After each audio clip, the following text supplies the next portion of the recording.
Hello aspirants, 15 Feb की news items देख लेते हैं। तो हिंदू न्यूज़पेपर से ये 14 आइटम है जो हमने सिलेक्ट किया है। हम इनको डिटेल में डिस्कस करेंगे। पहली न्यूज आइटम है supreme court verdict and Sasikala bid to become CM. तो ये डिस्प्रोपोर्शनेट एसेट्स केस पे सुप्रीम कोर्ट ने अपना वर्डिक्ट दिया है। ये डिस्प्रोपोर्शनेट एसेट्स केस था 1996 का, 20 साल पुराना केस है। तो इसमें केस ये था कि जो फॉर्मर सीएम ऑफ तमिलनाडु जो है जयललिता, जिनकी डेथ हो गई 5 दिसंबर 2016 को, वो और उनकी क्लोज फ्रेंड और एसोसिएट मिस शशिकला, ये दोनों साथ में ही रहते थे पोएस गार्डन रेसिडेंस में, जो चीफ मिनिस्टर के रेसिडेंसी थी। तो वहां पे यहाँ इनके दोनों के अगेंस्ट ये केस है कि जो एसेट्स उन्होंने डिक्लेयर किया था, तो 1991 में इनके एसेट्स थे वैल्यूड 2.01 करोड़ रुपीस और 1996 में इनके एसेट्स हो गए 66.44 करोड़ रुपीस। तो ये जो एसेट 5 साल में इतना बढ़ गया, ये कहाँ से आया, ये पैसा इतना कहाँ से आया? तो इसका कोई क्लियर लिंकेज नहीं है, मतलब this is money laundering done. तो ये डिस्प्रोपोर्शनेट एसेट्स कहाँ से आए, इस पे ये केस था। और इस पे ट्रायल कोर्ट जो बेंगलुरु में इन्होंने जजमेंट दिया था, तो उसमें ट्रायल कोर्ट ने कहा, कन्विक्ट किया था सबको, शशिकला, जयललिता, इवन 2 और लोग थे, सबको कन्विक्ट किया गया था सितंबर 2014 में। और ऑर्डर पास किया गया था ट्रायल कोर्ट का कि इनको 4 साल की इम्प्रिजनमेंट हो, सिंपल इम्प्रिजनमेंट, और हर एक को 10 करोड़ फाइन लगेगा, 3 को, और चौथे जयललिता द चीफ मिनिस्टर, उनको 100 करोड़ फाइन पे करना होगा। तो ये जजमेंट के ऊपर अपील हुआ। कर्नाटक का हाई कोर्ट ने इसको रिजेक्ट कर दिया, तो इसको स्टे कर दिया, ये ऑर्डर नहीं हुआ, तो उसने कैंसिल कर दिया। फिर से अपील हुआ इन सुप्रीम कोर्ट, और सुप्रीम कोर्ट ने ये ट्रायल कोर्ट का ऑर्डर अपहोल्ड किया। तो अब ये सेम केस, ये सेम प्रोनाउंसमेंट हुआ है सुप्रीम कोर्ट वर्डिक्ट का कि ये इनको 4 ईयर इम्प्रिजनमेंट होगा। तो Jayalalithaa since she is dead, तो उनके अगेंस्ट जो केस है वो एंड हो जाता है, उसके अंदर कोई अपील, उसका कोई स्टैंडिंग नहीं होगा अभी। तो यही है मिस शशिकला, इनके बारे में हमको पता है, न्यूज में काफी आ रहा है कि ये तमिलनाडु में जो AIADM के पॉलिटिकल पार्टी पावर में है। तो चीफ मिनिस्टर जयललिता थी, और जब वो हॉस्पिटलाइज हुई थी तो उन्होंने अपना चीफ मिनिस्टरियल पोस्ट के लिए जो कैंडिडेट चुना था as replacing her was oh Panneerselvam. तो इवन उनके डेथ के बाद भी उन्होंने कंटिन्यू किया। अब उनको रिजाइन करना पड़ा बिकॉज शशिकला, जो इवन लेजिस्लेटिव बॉडी की मेंबर भी नहीं है, she is not stood for elections, वो she is not won election, तो वो इलेक्टेड रिप्रेजेंटेटिव नहीं है। उन्होंने जनरल सेक्रेटरी पोस्ट ले लिया अभी AIADMK का, और वो क्लेम कर रही है कि चीफ मिनिस्टरियल पोस्ट के लिए उनके पास मेजॉरिटी है, AIADM के लेजिस्लेचर्स की सपोर्ट है। तो वो अगर फ्लोर टेस्ट होगा तो वो दिखाएगी कि इनकी मेजॉरिटी, और वहाँ वो गवर्नमेंट, चीफ मिनिस्टर बन के गवर्नमेंट फॉर्म करेंगे। तो ये उनका डिमांड था, पर गवर्नर ने ये डिले किया। उन्होंने कहा पहले ये केस का जजमेंट आना था, तो वो जजमेंट आ जाए, क्या जजमेंट है उसके बाद स्टेप्स लिए जाएंगे। और वही है, उन्होंने MLAs को भी, AIADM के MLAs को भी उन्होंने एक रिसोर्ट में साथ में रखा था, तो वो भी क्लेम्स थे कि इनको जबरदस्ती साथ में रखा गया है, पर उन्होंने कहा सब फ्री विल से अपनी है, साथ में रह रहे। और रीजन होता है ये साथ में रखते हैं बिकॉज नहीं तो they try to bring these MLAs को बाय करने की कोशिश की जाती है, मतलब एक फैक्शंस लड़ते हैं जब। तो और भी है, वो पनीरसेल्वम ने भी अपना वॉइस रेज किया है कि I should be the person because I was the one selected by Jayalalithaa. Plus also जो लेजिस्लेटिव पार्टी का जो लेजिस्लेटिव हेड सिलेक्ट किए गए, leader of legislative party AIADMK के जो न्यूली इलेक्टेड है, वो भी क्लेम कर रहे हैं कि I should be forming the government, I should be the chief minister. तो इसीलिए थोड़ा कंफ्यूजन है कि अभी आगे क्या होगा। तो ये एक्चुअली इससे क्लैरिटी तो आ गई कि अभी Sasikala, she has to go, उनको अपने आप को सरेंडर करना होगा, फाइन पे करना होगा। तो ये क्लियर है। तो ये एक बात है। और एक जो वर्डिक्ट सुप्रीम कोर्ट के जजमेंट से और भी क्लियर होती है, जो पुराना जजमेंट है lily Thomas versus union of India, ये जुलाई 2013 का केस था। तो इसमें ये क्लियर है कि जो भी जेल टर्म आता है, कन्विक्शन होता है किसी का, they are disqualified from contesting elections for the next 6 years। तो ये सुप्रीम कोर्ट जजमेंट के हिसाब से ये रूलिंग है। तो अब नेक्स्ट 6 years के लिए भी वो इलेक्शन कंटेस्ट नहीं कर पाएगी। फिर अगला न्यूज आइटम है supreme court clarifies on national anthem. तो सुप्रीम कोर्ट का नेशनल एंथम रूलिंग आया था इन नवंबर 2016। तब उन्होंने कहा था कि सारे सिनेमा हॉल्स में all over the country mandatory होगा कि नेशनल एंथम चलाया जाए मूवी से पहले। प्लस ऑल्सो स्क्रीनिंग से पहले, प्लस ऑल्सो जब चलाया जा रहा है नेशनल एंथम तो स्क्रीन पे नेशनल फ्लैग दिखाया जाए और सब लोगों को मैंडेटरी है उनको खड़ा होना होगा for the national anthem. So this is how you show your respect, your patriotism and nationalism. तो इसीलिए ये मैंडेटरी किया गया बाय द सुप्रीम कोर्ट.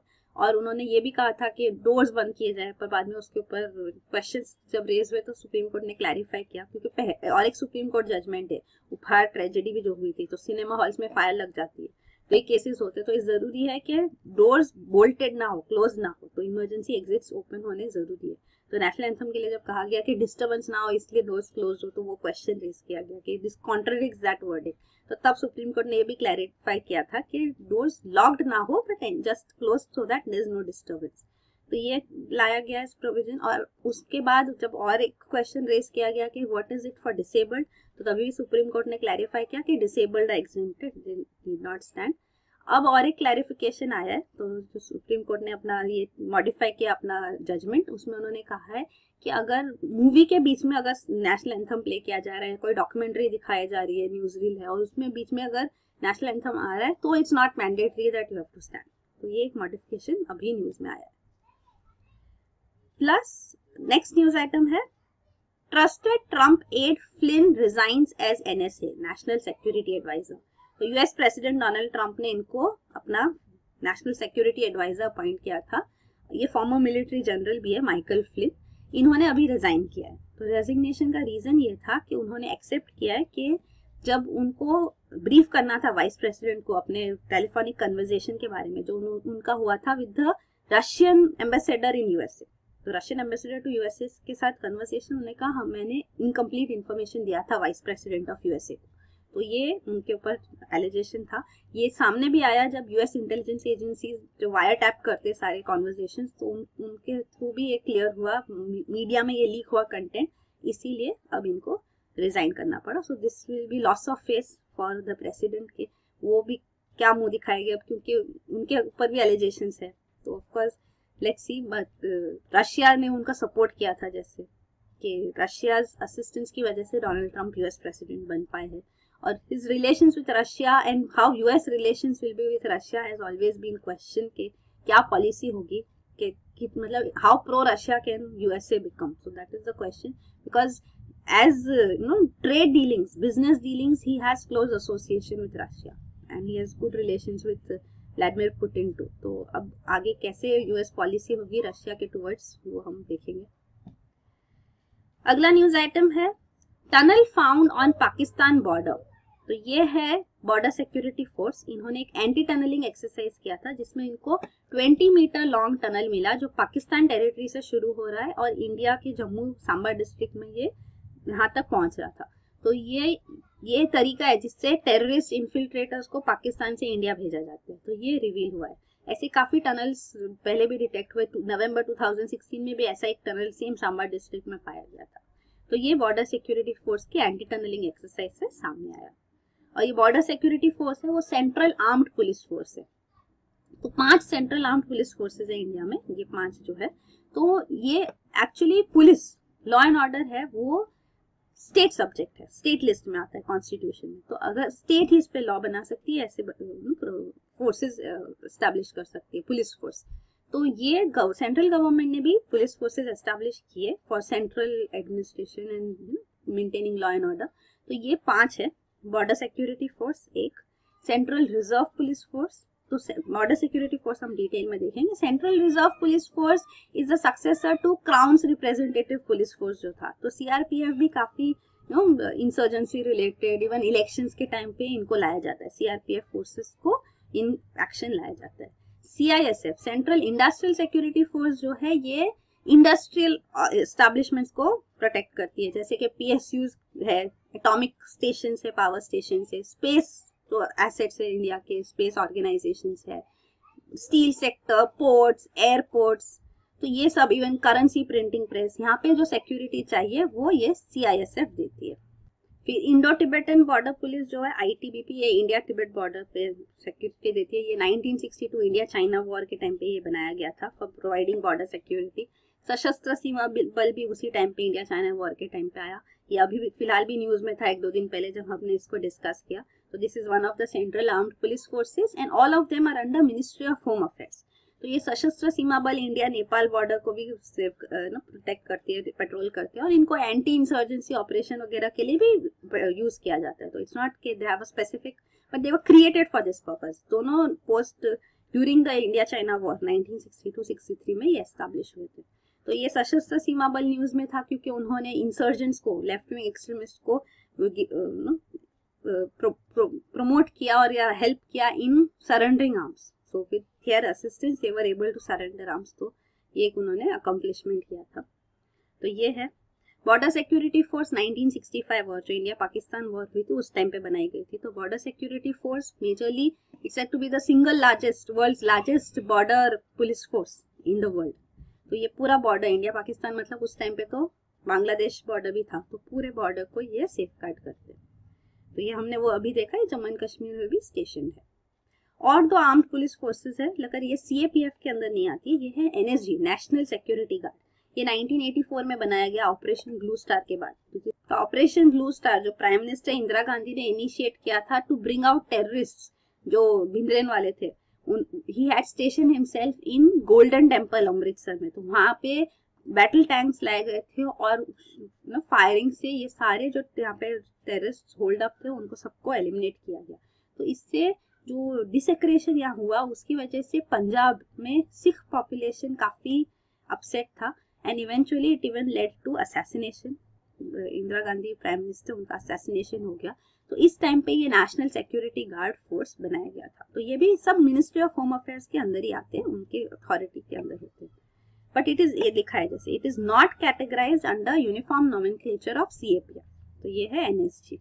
और एक है Assam rifles, it is said to be the oldest paramilitary force in the country. ये 1835 में बनाया गया बाय द ब्रिटिशर्स। इसका पहले नाम था कचर लेवी। तो ये पैरामिलिट्री फोर्स है, ये फिलहाल इंडिया म्यांमार बॉर्डर को गार्ड करती है। और बीएसएफ जो 1965 वॉर में बनाया गया, तो this is for security of the borders overall. तो ये देखते हैं और भी इनके फंक्शंस होते हैं, पीस टाइम ऑपरेशंस भी होते हैं, ट्रांसनेशनल क्राइम्स प्रिवेंट करने के लिए इनिशिएटिव्स लेते हैं। वही ये मिनिस्ट्री ऑफ होम अफेयर्स के अंदर है, सीएपीएफ है ये, right. It's called the world's, presently the world's largest border guarding force, BSF, first of Indian territories. अगला न्यूज आइटम है weather officials to study possible emergence of El Nino. तो El Nino एक weather condition होती है, temporary condition. तो ये जब L Nino conditions आती है तो मानसून इंडिया में अफेक्ट होता है एडवर्सली, मतलब मानसून बुरे होते हैं, ड्राई मानसून हो जाता है। तो ये जो अभी भी प्रेडिक्शंस आ रहे हैं, मतलब इंटरनेशनल क्लाइमेट मॉडल से, उसमें ये क्लियर हो रहा है कि एल नीनो कंडीशंस फिर से डेवलप हो रही है। तो एल नीनो कंडीशंस का बेसिक जो फंडामेंटल होता है, ये वाटर्स जो है, पानी, oceanic waters equatorial Pacific Ocean region में, central eastern equatorial Pacific Ocean, मतलब साउथ अमेरिका की कोस्ट के पास, यहाँ पे ये बहुत गर्म हो जाते हैं, मतलब जब नॉर्मली से ज्यादा गर्म हो जाते हैं, तो एनॉमलस हीटिंग अप जो होता है यहाँ पे, तो एल नीनो कंडीशंस डेवलप हो जाते हैं। ये एल नीनो क्या होता है हम डिटेल में देखेंगे। तो ऐसा इंटरनेशनल क्लाइमेट मॉडल सभी बोल रहे हैं, इवन जो इंडिया में प्रेडिक्शंस आ रहे हैं तो उनके भी यही सजेशन है कि एल नीनो कंडीशंस हो गए। तो इसलिए मीटियोरोलॉजिस्ट इंडिया में एक मीटिंग करने वाले, तो वो अपना फोरकास्ट, जो रेंज ऑफ फोरकास्ट है उसके ऊपर वो समझेंगे कि क्या है, क्या ये पॉसिबल है कि एल नीनो कंडीशंस फिर से डेवलप हो गए, तो इस पे वो डिस्कस करेंगे। तो ये है meteorologist from Indian Meteorological Department, Indian Institute of Tropical Meteorology और मिनिस्ट्री ऑफ अर्थ साइंस। तो ये एल नीनो क्या होता है हम देख सकते हैं। ये मतलब इसका कोई फिक्स पैटर्न नहीं है। एल नीनो जब होता है तो मानसून बुरा होता है। दूसरा एक रिवर्स होता है, अदर एंड का इफेक्ट जो होता है उसको कहते हैं ला नीना। जो ला नीना ईयर होता है तो मानसून अच्छे होते हैं, तो it's more than normal monsoon, मतलब it's a good monsoon for the country. तो ये जो दो कंडीशन है, एल नीनो जनरली 6 साल आता है इन 10 ईयर्स। 10 साल में से 6 साल में ऐसे कंडीशंस डेवलप हो जाते हैं। पर कोई फिक्स पैटर्न नहीं है कि पिछले साल नहीं था तो ये साल होगा, ऐसा कोई पैटर्न नहीं है। तो इसीलिए ये प्रिडिक्शंस ही हेल्प करते हैं इन अंडरस्टैंडिंग एल नीनो। तो ये एल नीनो कंडीशंस को समझने के लिए जो सरफेस टेम्परेचर है Pacific ocean off the coast of America, ये वार्मर देन नॉर्मल हो जाते हैं, वही होता है। तो ये हम देख सकते हैं, एल नीनो ला नीना यहाँ डिटेल में बताया गया है। तो ये जैसे नॉर्मल कंडीशंस है, तो ये है साउथ अमेरिका, ये नॉर्थ अमेरिका, ये सेंट्रल पैसिफिक ओशन ये रीजन है। तो यहाँ पे नॉर्मली वाटर्स कूल होते हैं और वार्म वाटर्स यहाँ होते हैं ऑस्ट्रेलिया के पास यहाँ पे। तो ये ट्रेड विंड्स जो ब्लो करते हैं, तो ये रीजन से ऐसे ट्रेड विंड्स ब्लो करते हैं, क्योंकि जो वार्म वाटर होगा, warm water is less dense. तो अगर temperature is high, pressure is low, ये चीज होती है। अगर यहाँ पे टेम्परेचर हाई, प्रेशर लो होगा, और ये क्या है, वाटर टेम्परेचर प्रेशर। तो जब वाटर वार्म होगा तो उसके ऊपर एयर भी वार्म हो जाती है, तो वो इफेक्ट आता है।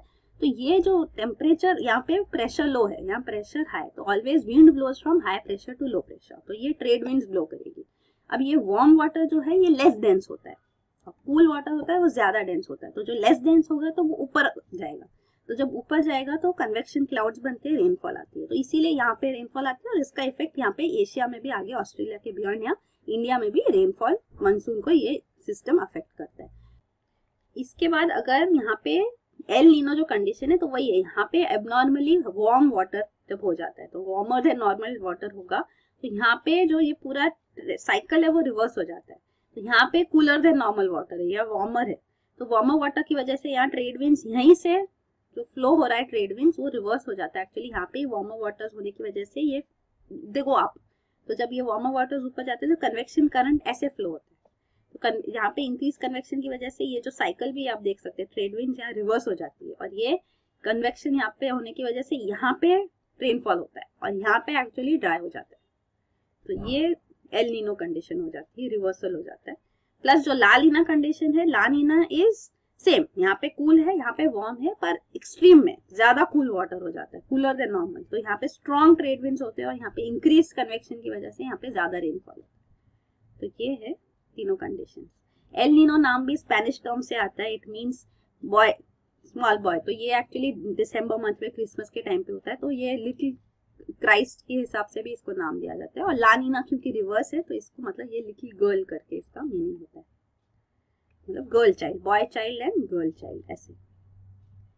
अगला न्यूज आइटम है, IAF inducts indigenous early warning system. तो ये नेत्र, नेत्र मतलब आई होता है, आंख। तो ये early airborne early warning and control system DRDO ने डेवलप किया है, इंडिजीनियसली डेवलप्ड है। तो ये मल्टी सेंसर सिस्टम है। तो ये जो एम्ब्रायर एयरक्राफ्ट है इंडियन एयरफोर्स की, उस पर ये बेस किया जाएगा। तो this will help in providing long range surveillance service activities, यहाँ पे फोर्सेस के लिए ये हेल्प करेगी। तो ये अभी ऑफिशियली इंडक्ट किया जा रहा है, तो उसके बारे में न्यूज है। ये जो बेंगलोर में अभी हो रहा है एरोस्पेस एग्जीबिशन जो हो रहा है, उसके अंदर ही इसको इंडक्ट किया गया। अगला न्यूज आइटम है, supreme Court is looking at triple talaq not uniform civil code CJI। तो चीफ जस्टिस ऑफ इंडिया ने क्लैरिफाई किया कि सुप्रीम कोर्ट डिसाइड करेगी on triple talaq, nikah हलाला and polygamy. तो इसके ऊपर डिसाइड करेगी कि क्या ये मुस्लिम वुमेन की राइट्स को वायलेट करते हैं या नहीं। ये तीनों क्या होते हैं हम डिस्कस करेंगे शॉर्ट में। तो ये मुस्लिम वुमेन राइट्स वायलेट हो रहे कि नहीं, उस पर ही हम जजमेंट दे रहे हैं। हम ये लॉ के ऊपर जजमेंट नहीं दे रहे, कुछ यूनिफॉर्म सिविल कोड पे जजमेंट नहीं दे रहे। यूनिफॉर्म सिविल कोड भी क्या होता है हम देखेंगे। तो सबसे पहले ट्रिपल तलाक। ट्रिपल तलाक क्या होता है कि तलाक प्रोनाउंस किया गया 3 बार। तो मुस्लिम्स में अगर हस्बैंड ने तलाक प्रोनाउंस किया है, तो उसके बाद आइडियली ये सिस्टम ये है, ट्रिपल तलाक मतलब 3 बार तलाक तलाक तलाक बोलना नहीं होता है। ट्रिपल तलाक मतलब तलाक बोला, उसके बाद रिकंसिलिएशन टाइम, मतलब समझौता को कुछ बात से बात बन जाए, तो वो करना जरूरी है। मतलब वो होगा, वो टाइम फ्रेम होता है। वो टाइम फ्रेम हो जाने के बाद अगर फिर भी नहीं, और दूसरी बार भी अगर हस्बैंड ने तलाक बोल दिया, वो टाइम फ्रेम के बाद एफर्ट्स डालने के बाद अगर फिर से तलाक बोल दिया, फिर से मिलेगा वो रिकंसिलिएशन, समझौता बातचीत करने का टाइम होगा। वो अगर वहां से सुलह होती है, क्लियर होता है सब कुछ, ठीक नहीं होता और तीसरी बार अगर तलाक बोल दिया, तो फिर तलाक है, डिवोर्स है, वरना it's not a divorce. So that is the divorce process. पर क्या होता है कि ट्रिपल तलाक में अगर एक हस्बैंड ने 3 बार तलाक सिर्फ बोल दिया एक साथ, तलाक तलाक तलाक, तो क्या वो तलाक होता है? तो ये जब मुस्लिम क्लर्जी के सामने, हेड्स के सामने आया था जो शरिया टाइम पे, तब ये कहा गया था ये कि ये अनडिजायरेबल है, इस पे गुस्सा किया गया था, पर इसको माना गया था। मतलब इट वाज नॉट सेड कि नहीं ये गलत है, ये ऐसे तलाक नहीं होता। तो उसको पकड़ के अभी भी यही प्रेसिडेंट लेके, जैसे कि अभी भी ये अलाउड है, मतलब इसको ना नहीं बोल सकते, ऐसे भी तलाक दिया तो तलाक ही है।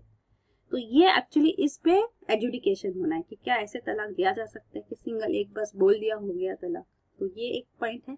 दूसरा है निकाह हलाला। तो निकाह हलाला ये होता है कि जब हस्बैंड डिवोर्स दे देता है अपनी वाइफ को, तो उसके बाद वो वाइफ की अगर और एक शादी हुई है और फिर वो शादी से भी डिवोर्स हो गया और पहले हस्बैंड वापस लेना चाहते, वापस वो साथ में आना चाहते पहले हस्बैंड के साथ, तो वो अलाउड है। लेकिन अगर दूसरी कुछ भी बस एक डिवोर्स के बाद अगर फिर से डायरेक्टली वो साथ में आना चाहते तो वो अलाउड नहीं है। तो ये स्ट्रिक्ट प्रोविजंस भी इसलिए है कि स्ट्रिक्ट प्रोविजन हो कि आप कुछ डिवोर्स कोई खेल नहीं होता कि बस आप ले लिया। तो निकाह हलाला ऐसे होता है कि बीच में एक निकाह हो। तो ये एक्चुअली इसको मिसयूज किया जाता है कि अगर दो लोगों को फिर से डिवोर्स के बाद साथ में आना है हस्बैंड वाइफ को, तो वो जानबूझ के एक निकाह हलाला करवाते हैं। तो that is a wrong practice. वैसा कोई प्रोविजन ऐसा कुछ नहीं होता है, तो वो पर्पज नहीं था। तो ये इसके ऊपर भी एक इससे भी वुमेन्स राइट्स वायलेट होती, उनको वुमेन को दूसरी मैरिज करनी पड़ती, तो इस पे वो जजमेंट देगी सुप्रीम कोर्ट।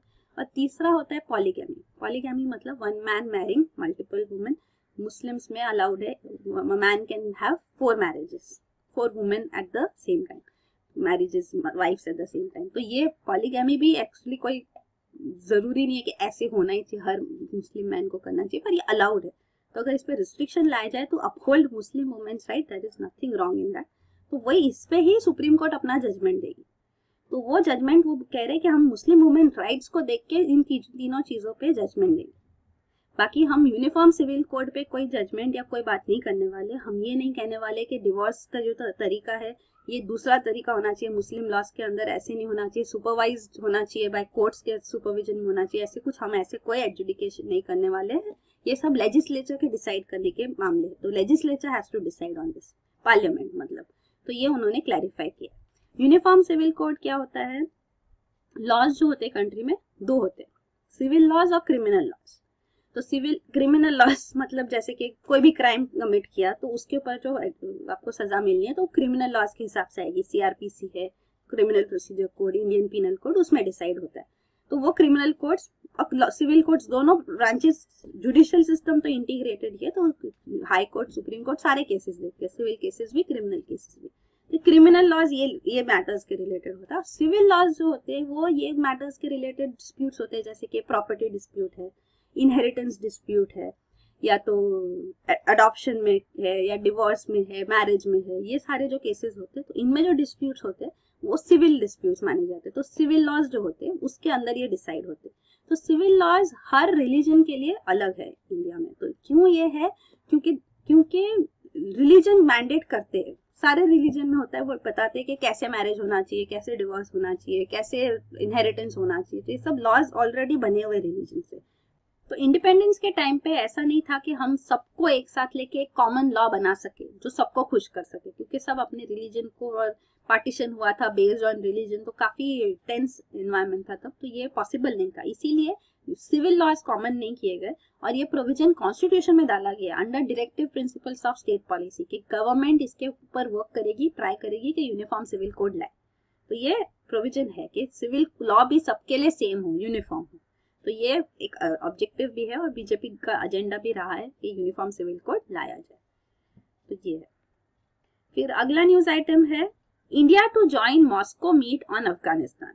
तो ये रशिया में, मॉस्को में ये मीटिंग होगा। तो ये मीटिंग पहले भी रशिया ने कंडक्ट की थी ऑन डिस्कसिंग अफगानिस्तान फ्यूचर, पर इस मीटिंग में सिर्फ 3 ही कंट्रीज थी, रशिया के अलावा 2 और थी, चाइना और पाकिस्तान।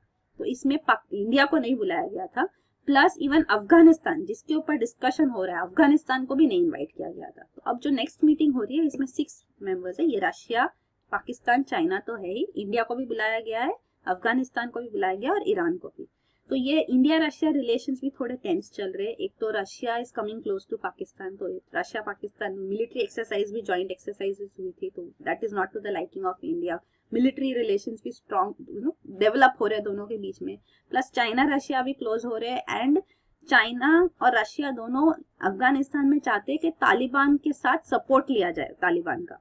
तो तालिबान और सारे जो तालिबान के लीडर्स है वो टेररिस्ट डिक्लेयर्ड है अंडर यूएन सैंक्शंस कमेटी। और हमने भी जब यूएन सैंक्शंस कमेटी के अंदर ये जैश ए मोहम्मद लीडर मसूद अजहर, इनको टेररिस्ट डिक्लेयर करने का कहा था, तो ये इनिशिएट किया गया था in the UN security council, sponsor किया गया था ये बाय यूएस, यूके और फ्रांस, कि ये रेजोल्यूशन पास किया जाए to declare him a terrorist, पर रशिया जो 4th परमानेंट मेंबर है उन्होंने ये स्पॉन्सर नहीं किया, और चाइना तो हमको पता है टेक्निकल होल्ड डाल रही है, तो रशिया का स्टैंड भी हमारे फेवर में नहीं था, तो ये पॉइंट भी है।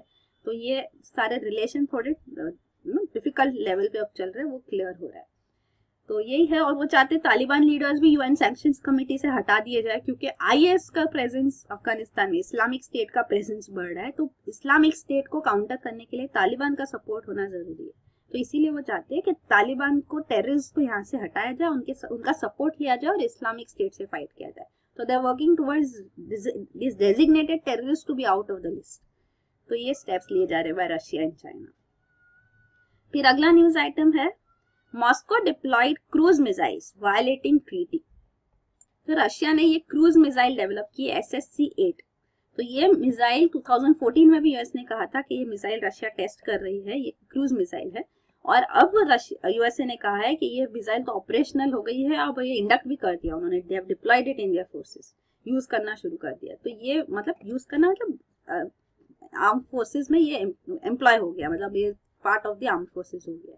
तो ये जब न्यूज सामने आई है तो वो कह रहे, यूएस कह रहे कि ये जो 1987 की ट्रीटी थी, यूएस एंड सोवियत यूनियन के बीच ये ट्रीटी थी, तो सोवियत यूनियन के सक्सेसर स्टेट रशिया, तो ये दोनों के बीच में जो एग्रीमेंट हुआ था 1987 में कि सारे न्यूक्लियर और कन्वेंशनल शॉर्ट रेंज और इंटरमीडिएट रेंज मिसाइल्स जो है और लॉन्चर्स भी उनके, वो सब एलिमिनेट कर दिए जाएंगे, खत्म कर दिए जाएंगे। तो ये जो ट्रीटी हुई थी, तो अब ये जो क्रूज मिसाइल है वो इसके अगेंस्ट जाती है। तो इसमें सी लॉन्च्ड मिसाइल्स पे कोई रिस्ट्रिक्शन नहीं था, पर लैंड बेस्ड जो मिसाइल्स थी उन पे ये रिस्ट्रिक्शन था। तो शॉर्ट रेंज मतलब 500 to 1000 किलोमीटर, और ये 1000 to 5500 किलोमीटर। तो क्योंकि जब कोल्ड वॉर चल रहा था, ये कोल्ड वॉर का टाइम था, तो हर कंट्री चाहती थी कि हम उनसे ज्यादा करें, तो उसमें दोनों कंट्रीज अपने वॉर हेड्स बढ़ा रहे थे, तो इसलिए एक स्टेप लेना जरूरी था कि they can stop that arms race. तो अब ये रशिया का मानना है कि ये ट्रीटी जो है 1987 कोल्ड वॉर एरा की ट्रीटी हमारे प्रेजेंट रिक्वायरमेंट्स को सूट नहीं करती है।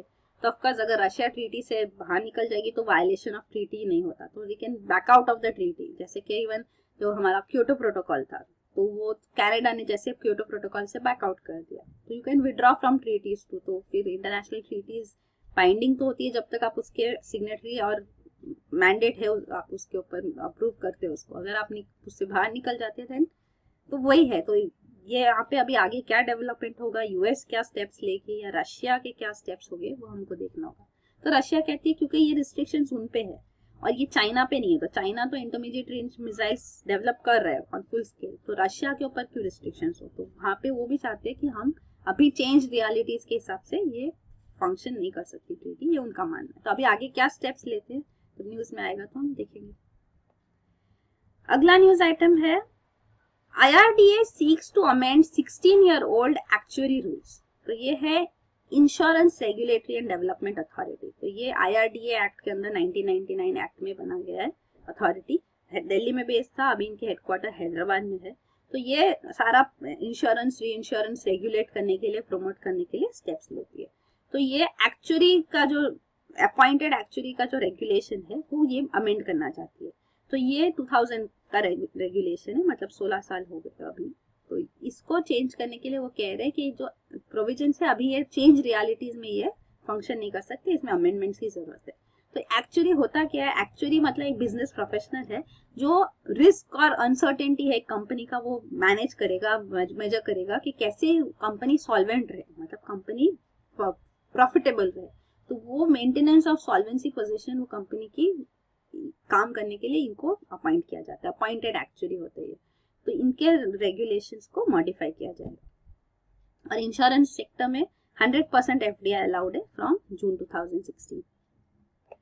अगला न्यूज आइटम है होलसेल इन्फ्लेशन रेसेस टू 5.25%। तो ये होलसेल प्राइस इंडेक्स के बेसिस पे होलसेल इन्फ्लेशन आता है। थोड़े दिन पहले हमने देखा था रिटेल इन्फ्लेशन भी, तो वो कंज्यूमर प्राइस इंडेक्स से आता है। तो ये इंडेक्स कहाँ से बनता है, होलसेल प्राइस देखते हैं कमोडिटीज की। तो ये बास्केट ऑफ कमोडिटीज है, उसको वेटेज दिया जाता है, उस बेसिस पे प्राइसेस कैसे फ्लक्चुएट हो रहे हैं उसके हिसाब से इंडेक्स निकलता है। मंथली इसका आता है, इवन CPI भी मंथली इंडेक्स आता है। तो ये कंज्यूमर प्राइस इंडेक्स का बास्केट अलग है। तो ये जो होलसेल प्राइस इंडेक्स है ये भी एक्सेलरेट तो हो रहा है, पर फूड सेगमेंट में अभी भी कॉन्ट्रैक्शन है, तो वो एक कंसर्न है ही। तो सेकेंड कॉन्जिक्यूटिव मंथ के लिए ये डाउन हो रहा है। प्राइमरी आर्टिकल्स में इन्फ्लेशन थोड़ा है, मिनरल सेक्टर में इन्फ्लेशन है, फ्यूल एंड पावर सेक्टर में इन्फ्लेशन बढ़ रहा है, लेकिन मैन्युफैक्चर्ड गुड्स में एक्सेलरेशन थोड़ा कम रेट पे बढ़ रहा है, मतलब क्योंकि even this is affected by demonetisation. तो ये सारे points present wholesale price index से सामने आए। पर मंथली हमको वही है कि डेटा, फिगर्स, नंबर्स याद रखने की जरूरत नहीं है, पर होलसेल प्राइस इंडेक्स होता क्या है और सीपीआई और इसके बास्केट क्या है वो हमको थोड़ा समझना जरूरी है। तो ये WPI CPI आप देख सकते हैं, सीपीआई का है।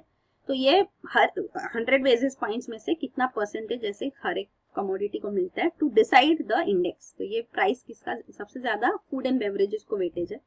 उसके बाद आता है ये housing, fuel and light, clothing, footwear, even intoxicants, पान, टोबैको लिया जाता है कंसिडर, एंड मिसलिनियस। तो कंज्यूमर्स कैसा स्पेंड करते हैं, तो इस बेसिस पे ये कंज्यूमर प्राइस इंडेक्स बनाया जाता है। सीपीआई का बेस ईयर 2012 है। और होलसेल प्राइस इंडेक्स जो है वो यहाँ पे अगर ग्रुप ऑफ कमोडिटीज देखो तो सबसे ज्यादा मैन्युफैक्चर्ड प्रोडक्ट्स को वेटेज दिया जाता है, उसके बाद fuel and power and primary articles. तो ये प्राइमरी आर्टिकल्स में फूड वगैरह भी आएगा और ये फ्यूल एंड पावर। तो ये दो इंडाइसेस है। WPI का बेस ईयर 2004-05 है। फिर अगला न्यूज आइटम है India's air pollution rivals China's as world's deadliest. तो ये इंटरनेशनल स्टडी की गई है जिसमें पता चला है कि इंडिया में एयर पोल्यूशन लेवल्स बहुत तेजी से बढ़ रहे हैं और चाइना में अभी स्टेबिलाईज हो रहा है एयर पोल्यूशन। तो हमारा एयर पोल्यूशन चाइना को भी राइवल करेगा। तो पार्टिकुलेट मैटर जो है वो काफी डेंजरस होते हैं even for the health and the environment. ये पार्टिकुलेट मैटर PM 2.5 जो होते हैं, तो ये जो व्हीकल्स होते हैं स्पेशली डीजल इंजिन उससे रिलीज होते हैं, इवन इंडस्ट्रीज इनको रिलीज करती है। तो ये काफी पतले होते हैं, काफी छोटे होते हैं, it's fraction of the width of a human hair. तो ये आप देखोगे अगर, तो ये पार्टिकुलेट मैटर जो ये हेयर है, अगर पार्टिकुलेट मैटर 10 होता है तो ये 10 माइक्रॉन से, और ये 2.5 तो 2.5 माइक्रॉन से भी कम है, तो ये 10 माइक्रॉन से कम है। तो ये आप देख सकते हैं कितने छोटे होते हैं। ये पार्टिकुलेट मैटर्स जब इनहेल किए जाते हैं तो ये देखो, ये नेजल कैविटी में, लंग्स में, ट्रैकिया में और फिर लंग्स में जाके सेटल होते हैं। तो जो PM 10 है वो बड़े दिखाए गए हैं, तो वो यहाँ तक ही जाते हैं। पर ये जो PM 2.5 है ये लंग्स में भी जाते हैं, रेस्पिरेटरी ट्रैक्ट में, और फिर लंग टिश्यूज को भी डैमेज करते हैं, रेस्पिरेटरी इन्फेक्शंस हो जाते हैं, इरिटेबिलिटी हो जाती है। तो ये पार्टिकुलेट मैटर डेंजरस है। Even deaths due to air pollution है कहा गया है इस रिपोर्ट में कि इंडिया में बढ़ रही है। तो between 1990 to 2015 nearly 50% of premature deaths हुए ड्यू टू पार्टिकुलेट मैटर। तो ये है कॉज ऑफ कंसर्न है इंडिया में। और ये रीजन वो कह रहे हैं कि रैपिड इंडस्ट्रियलाइजेशन हो रहा है, पॉपुलेशन ग्रोथ है, और इवन एजिंग पॉपुलेशन अभी बढ़ रहा है। तो ये एजिंग पॉपुलेशन ससेप्टेबल होती है, ज्यादा अफेक्ट होती है एयर पोल्यूशन से। तो इसीलिए ये किड्स, एजिंग पॉपुलेशन अफेक्ट होते हैं। तो इसीलिए ये रीजन है कि इवन एयर पोल्यूशन की वजह से तो प्रॉब्लम से बढ़ रही है कंट्री में। जैसे अफेक्ट होते हैं ब्लड स्ट्रीम से, ये लंग्स में जाते हैं, कार्डियक डिसीजेस हो जाती है, स्ट्रोक, हार्ट फेलियर और रेस्पिरेटरी प्रॉब्लम्स जैसे अस्थमा, निमोनिया इन पार्टिकुलेट मैटर्स से होता है। और वो कह रहे हैं कि साउथ एशिया में एयर पोल्यूशन बिगड़ रहा है, पर US, यूरोप में ये इंप्रूव हो रहा है, एयर पोल्यूशन लेवल सब इंप्रूव हो रहे हैं। फिर अगला न्यूज आइटम है thubber for use in soft stretchable electronics. तो साइंटिस्ट ने एक नया मटेरियल बनाया थब्बर। तो ये है एक्चुअली रबर और नॉन टॉक्सिक लिक्विड मेटल। तो लिक्विड मेटल के माइक्रो ड्रॉपलेट्स है जो सस्पेंड किए गए इन रबर, तो ये खबर कहा जाता है इसको। तो ये लिक्विड स्टेट में जो मेटल है तो वो इजीली डिफॉर्म हो जाते हैं, सराउंडिंग रबर जो रूम टेम्परेचर वो उसका शेप ले लेते हैं। तो ये खबर जो है इसमें क्योंकि मेटल है तो ये रबर है, इलेक्ट्रिकली इंसुलेटिंग तो है, और मेटल की वजह से ये थर्मल कंडक्टिविटी इनकी हाई है और इलास्टिसिटी भी है। तो इलास्टिसिटी होने की वजह से ये जैसे काफी इलास्टिक इलेक्ट्रॉनिक्स भी बना सकते हैं, स्ट्रेचेबल मशीन्स, इलेक्ट्रॉनिक्स बना सकते हैं, इसमें एथलेटिक वेयर्स, स्पोर्ट्स मेडिसिन वगैरह के लिए काफी हेल्पफुल हो सकता है। Even for manufacturing sector, energy, transportation में इसके काफी सारे बेनिफिट्स हो सकते हैं। तो ये नया रेवोल्यूशनरी प्रोडक्ट बनाया गया है, मटीरियल खबर।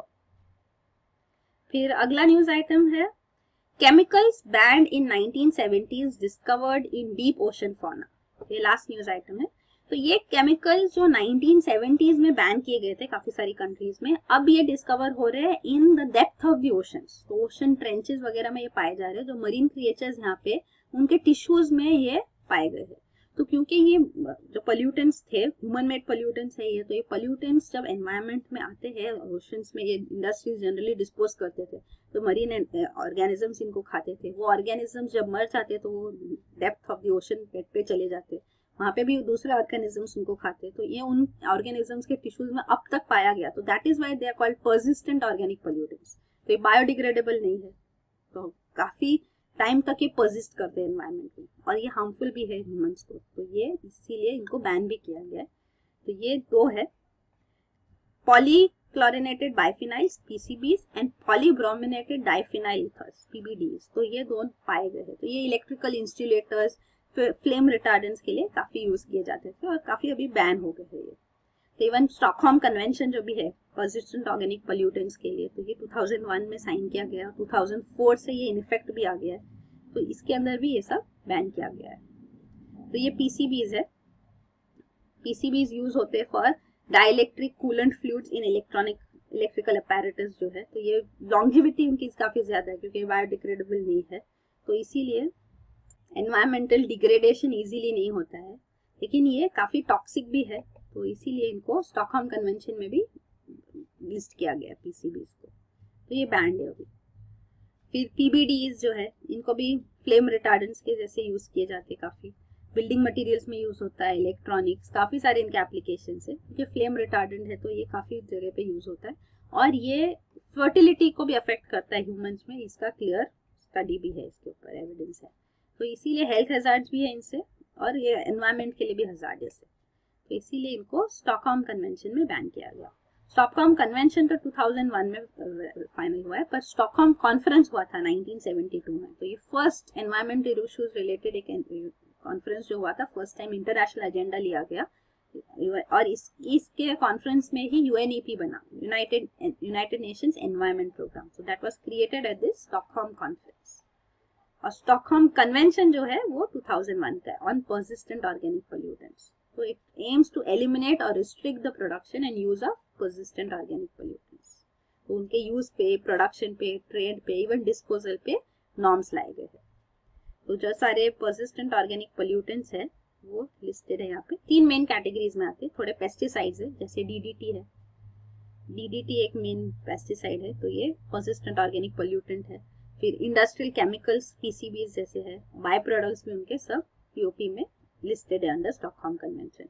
नए भी ऐड किए गए इस लिस्ट में। तो ये सारे कंट्रीज को इनके ऊपर restrictions on their production and usage and even disposal के नॉर्म्स लाए गए हैं।